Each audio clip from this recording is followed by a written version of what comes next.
Dan ini merupakan sebuah sikap yang bisa dikatakan culas, licik, berawal dari minta tolong, lalu berujung dengan sebuah keserakahan.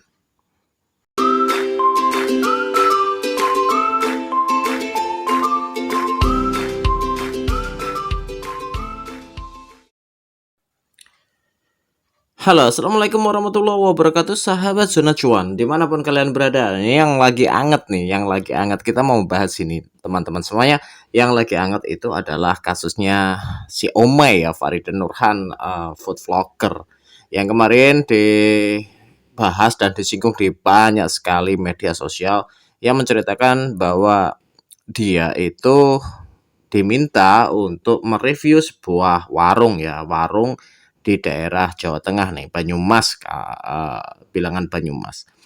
Lalu ketika dia sudah menyanggupi untuk mereview warung, walaupun warung itu sebenarnya bukan tipikalnya si Faridin Nurhan ini ya, karena di dalam kolom komentarnya dia yang punya warung ini adalah subscribernya Faridin Nurhan, dan dalam komentarnya dia minta tolong untuk direview warungnya biar ya bisa dikatakan biar tambah laris lah gitu.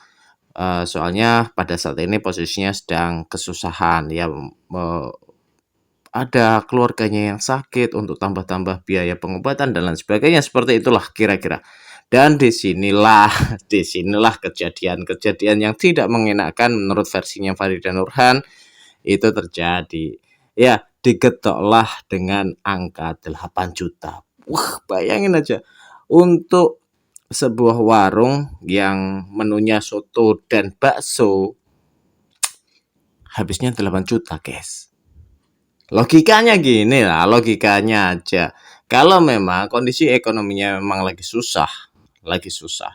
Dengan omset 8 juta, at least itu dia mengeluarkan modal untuk membuat masakan itu separuhnya lah, dibikin separuhnya 4 juta. Masa iya ketika dia bisa mengeluarkan modal untuk dagangannya itu sekitar 4 juta, membuat soto, membuat bakso dan gorengan-gorengan, ada mendoan dan lain sebagainya itu senilai kurang lebihnya 4 juta, tapi beli pampers nggak bisa. Ya, disinilah letak apa ya, kelemahan kita lah sebagai manusia. Kalau dihitung-hitung nih, ketika Faridin Nurhan ini mereview, di situ adalah aset. Di situ adalah aset. Memang tidak bisa mendapatkan uang dalam satu kesempatan yang cepat lah.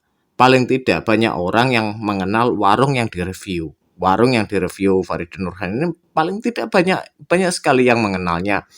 Dan itu merupakan sebuah aset kawan-kawan semuanya. Kenapa itu bisa dibilang aset? Ya karena warungnya dikenal di media sosial, di platform YouTube-nya Faridin Nurhan, dan dikenal banyak orang yang jadi subscriber dan penontonnya Faridin Nurhan. Dan di sini tidak bisa orang yang punya warung itu langsung satu hari itu omsetnya melejit, nggak akan bisa. Tapi at least banyak orang yang awalnya tidak tahu warung itu bisa jadi tahu. Siapa tahu ketika melintasi Banyumas atau pas kebetulan singgah di Banyumas, oh ini warung yang pernah direview nih sama Faridin Nurhan, yuk coba mampir. Disinilah kalian mendapatkan yang pertama itu adalah promosi secara free. Promosi secara free, gratis guys, gratis. Kalian nggak perlu mengeluarkan biaya untuk ads ya, mengeluarkan anggaran untuk anggaran iklan, anggaran promosi dan lain sebagainya. Di endorse, hitungannya gitulah, di endorse oleh orang yang sudah punya channel gede. Tapi feedbacknya apa nih? Feedbacknya ini berdasarkan karakter dan sifat manusia. Yang pertama itu serakah. Iya, serakah. Sudah dikasih hati, mintanya jantung. Dan disinilah kita tuh harus mawas diri. Mawas dirinya kenapa? Ketika kita meminta bantuan untuk menunjang masa depan ya, masa depan kelangsungan bisnis kita. Janganlah mukul balik orang yang bantu kita gitu. Alhasil ketika kalian mengharapkan warung kalian, warungnya ini itu booming, rame di masa mendatangnya rame, lebih dikenal banyak orang, hancur seketika karena kejadian seperti ini. Inilah mental serakah kita. Inilah mental serakah kita. Sekedar cerita nih, sedikit cerita ketika aku masih membuka kedai sebelum pandemi merajalela ya. Di situ apapun harinya, apapun eventnya, harga yang aku patok di kedaiku, baik makanan maupun minuman, itu standar. Mau hari besar misalnya lebaran kah atau mungkin Natal dan tahun baru, tidak ada kenaikan harga kecuali kalau ada harga-harga bahan pokok yang membumbung tinggi. Itu pun tidak kita naikkan harga, hanya porsinya yang kita kurangi. Porsinya yang kita kurangi. Itu adalah trik dan strategi marketing yang saya jalankan. Kenapa? Ketika saya menaikkan, misalnya gini, waktunya lebaran nih, waktunya lebaran.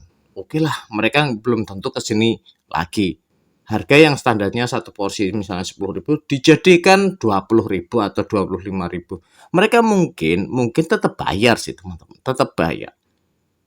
Tapi begitu keluar dari warung, nggak usah lah beli di situ lagi. Makanan seperti ini masa harganya segitu.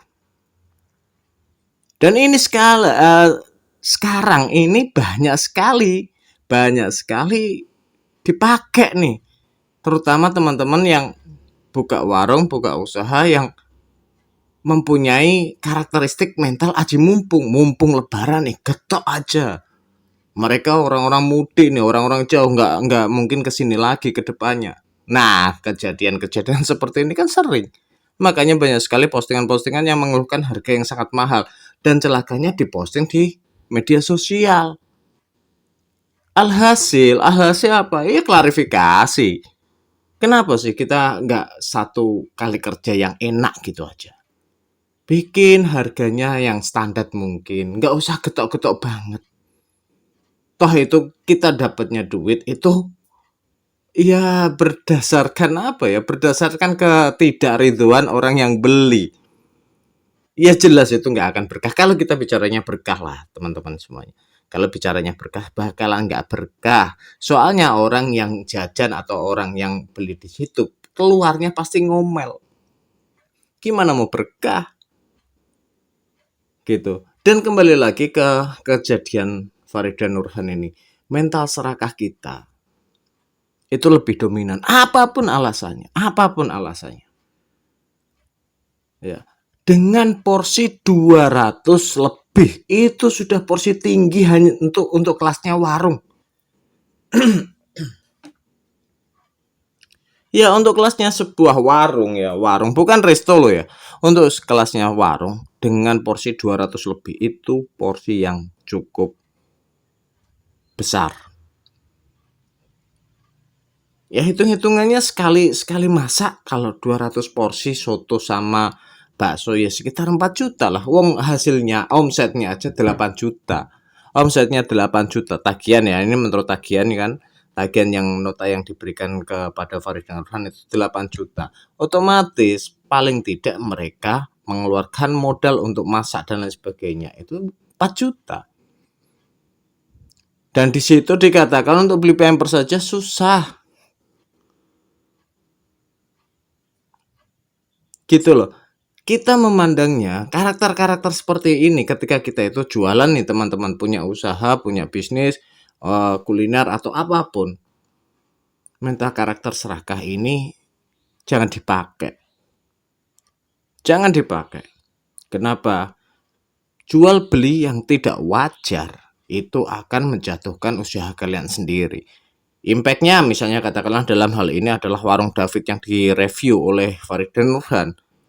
Bukannya mendapatkan kesan yang baik, bukannya mendapatkan kesan yang oke, alhasil hujatan. Alhasil ketika Farida Nurhan mereview Warung David ini, banyak orang yang nonton ketika mereka melewati Banyumas. Oh, ini Warung David yang direview Farida Nurhan yang getok sampai 8 juta itu. Mindsetnya orang yang melihat kontennya Farida Nurhan bakalan seperti itu. Bukannya mau menaikkan reputasi atau nama warung itu, malah jatuh. Siapa yang rugi?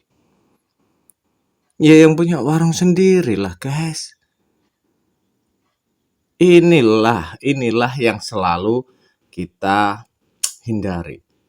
Brand image itu sebuah hal yang paling penting sebagai ujung tombak usaha kita. Ketika brandnya sudah ada, brandnya di sini Warung David kan. Warung David itu punya brand sebagai warung soto maupun warung bakso. Menunya di situ. Tapi sayang, sekarang image-nya jatuh. Misalkan tidak ada, ya katakanlah tidak ada aji mumpung dan sifat-sifat serakah.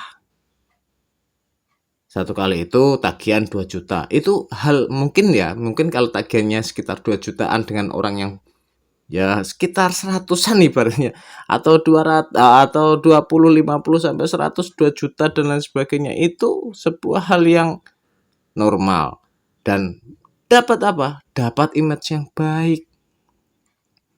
Dapat image yang baik. Karena apa? Brandnya sudah ada, tinggal memburu image. Padahal untuk memburu image yang baik itu susahnya minta ampun. Kita contohkan aja ojol lah. Ojol. Mereka selalu minta, Pak, minta tolong kasih bintang 4. Kenapa? Red dalam hal bintang seperti ini digunakan untuk apa? Untuk menaikkan image dari pengemudi atau driver ojol itu sendiri tentang kepuasan layanan kepada pelanggan. Ini image, susah sampai minta kasih bintang 4 ya Pak. Misalnya seperti itu. Lah ini kalian sudah dibantu untuk menaikkan omset kalian, mempromosikan secara gratis. Farida Nurhan juga tidak meminta bayaran, malah membeli di situ, digetok pula. Ini sebuah pembelajaran buat kita semua, teman-teman semuanya. Ketika kita memulai usaha atau membuka usaha, jauhkan yang namanya sifat serakah, biar usaha kita langgeng. Itu yang bisa kita sampaikan mengenai kasus dan kejadian Farida Nurhan kemarin. Semoga tidak terjadi pada usaha-usaha kita. Insya Allah. Saya undur diri. See you on the next video. Assalamualaikum warahmatullahi wabarakatuh.